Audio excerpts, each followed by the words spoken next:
Best microphones for voiceover on any budget. Full breakdown. Hey there, voiceover friends. Okay, so you want to get into voiceover, but the first question you've got, as most new beginners do, is what kind of microphone do I get? Because here's the truth. There are so many choices out there, it can be like drinking from a fire hose trying to figure out which one's which. Because here's the deal. All microphones are definitely not created equal, both either in budget or quality. Some are going to make you sound like Morgan Freeman. Others are going to make you sound like you're talking through a McDonald's drive-thru. So today we're going to talk about the best microphones for voiceover artists. Whether you've got a budget of, say, whatever's in your couch cushions, or you want to drop a car payment on a microphone. Okay, first things first, why does your microphone even matter? Because in voiceover, your microphone is part of your instrument. You could have the best voice ever, but if you've got a crappy microphone, it's not going to sound good. Clients want clean, professional-sounding audio. Now, your microphone's not going to make you a better actor, but it's going to help you get across the message that you're trying to convey much clearer. Before we get into specific mics, let's talk about the difference between a condenser microphone and a dynamic microphone. A dynamic microphone is what you would normally see on stage for like a live performance, whereas a condenser microphone, which is what we typically use in voiceover, are much more sensitive. They can pick up every little detail in your voice, and sometimes your neighbor 3 doors down. They just sound richer and cleaner and more detailed. So while you could do voiceover on a dynamic mic, if you want that good, rich, clear sound, go with a condenser mic. The next big choice is USB or XLR. A USB mic will plug directly into your computer or laptop with a USB cable. Very easy, plug and play, no extra equipment required. An XLR microphone uses a special cord and an interface that connects your analog microphone to a digital signal for your computer. There is more gear here, but there's way more control. This is usually what the pros use. So if you're brand new and not really tech savvy and you just want to try this stuff out, a USB microphone might be a good place to start. But if you're serious about voiceover as a career, go the XLR route. Spend that little extra money to get there. That's where you want to end up. Think of a USB microphone as a bicycle and an XLR microphone as a motorcycle. All right, let's start with some beginner-friendly budget microphones. These are if you just don't want to blow your budget right out of the gate. Okay, first up is the Audio-Technica AT2020. They have an XLR version and a USB version. This is a classic beginner to intermediate microphone that's reliable, affordable, and will still sound very good. Tons of voice actors started with this one, and some of them still use it. Next up is the Rode NT USB. This is another really good starter microphone. Think of this as the Honda Civic of microphones. Sturdy, reliable, and dependable. All right, we're going to take it up a notch. Next up is the microphones that are in that mid-range category.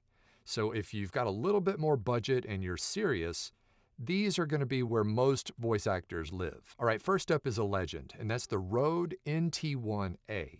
This one's a very clear microphone that'll pick up everything. Just make sure that your space is treated well so that it sounds its best. Next up is the Audio-Technica AT4040. This is kind of the big brother to the AT2020. This is a super solid microphone, and once again, this is what a lot of voice talent use now. At this level of microphone, just make sure, once again, that your space is very well treated. These microphones are super sensitive, and so you've got to make sure that you've got your sound dialed in. And here's a very important tip. No matter which one of these microphones you end up with, make sure that you run the sound by an audio engineer. What you're going to do is you're going to send them a sample that you recorded in your recording space with your new microphone so that they can dial it in and make it sound as best as it can with your particular space. And now for something completely different. Are you on voiceover pay-to-play sites but are struggling to get traction? Or have you thought about joining a pay-to-play site but you just don't know how to optimize your profile for success? If so, then you don't want to miss this month's masterclass replay sale called The 3-Step System to Turn Pay-to-Play Auditions into Gold with Amy Weiss. This is a replay of the live class back in March and is on super sale at $200 off the original price. In this class, you'll learn the overlooked profile mistake that's costing you jobs, why 90% of voice actors waste time auditioning for jobs they'll never book, the secret to making your voiceover demos work 24/7, how to turn a single pay-to-play booking into a long-term, high-paying client, the goldmine section of your profile that most voice actors ignore, why most voice actors treat pay-to-play sites like a lottery, and lose, plus a ton more. This is a replay, so to learn more and to get instant access to the class, click on the link in the description and pinned comment below. And now back to your regularly scheduled program. Okay, next we're talking about the big dogs, and these are the ones that you're going to see in most professional recording studios. These are going to be the ones they use for commercials and video games and audiobooks and you name it. First up is the industry standard, and that is the good old Neumann TLM 103. I have one of these microphones, and it makes your voice sound rich and warm and expensive. And the budget is also rich and expensive. The second one is the Sennheiser MKH 416. That's this microphone right here that you're hearing me on. This is what's known as a shotgun mic because it's directional. It only picks up what's directly in front of it. So if you've seen on TV shows where there's a guy holding a boom arm up and there's a microphone attached to the top of it, that is usually a 416. It's super crisp and it really cuts through the mixes great. The third one is the Neumann U87. This is the Rolls-Royce of microphones. You'll usually find this microphone in most big recording studios, and it costs more than a lot of people's rent. Do you need it? No. If you've got money to burn, why not? This level of mic is an investment. Don't buy them unless you're actually booking work and you plan on being in VoiceOver for a long time. Now, these microphones are just scratching the surface. There are so many other options out there. I just wanted to give you a starting place at each tier that you could go for if you needed it. Do some more research, ask around, ask in Facebook groups of people who've already been in it a while, see which microphones are working for them. Okay, so you've picked one of these microphones and now what? Well, if you did pick an XLR microphone, you're going to need a few extra pieces of equipment. Now, a lot of people will get a pop filter or a foam cover like this. What this does is it cuts down the plosives or the P sounds when you get a little too close to the microphone.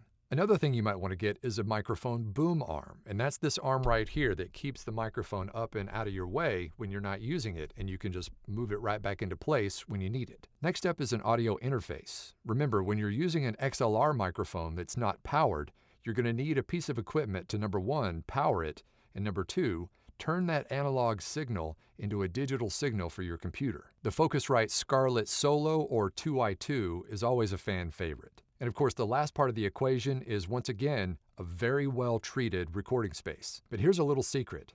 A $1,000 microphone recorded in a terrible space is going to sound way worse than a $100 microphone recorded in a very well-treated space. Okay, so how do you pick? Well, if you're just starting out and you want to just see what this stuff is all about, go with the Rode NT USB or the AT2020 from Audio-Technica. If you're ready to invest but not really ready to break the bank, go with the Rode NT1A or the Audio-Technica AT4040. And of course, if you're going pro and you're already booking good work, then go with the Neumann TLM 103 or the MKH 416 from Sennheiser. But remember, there's no perfect microphone.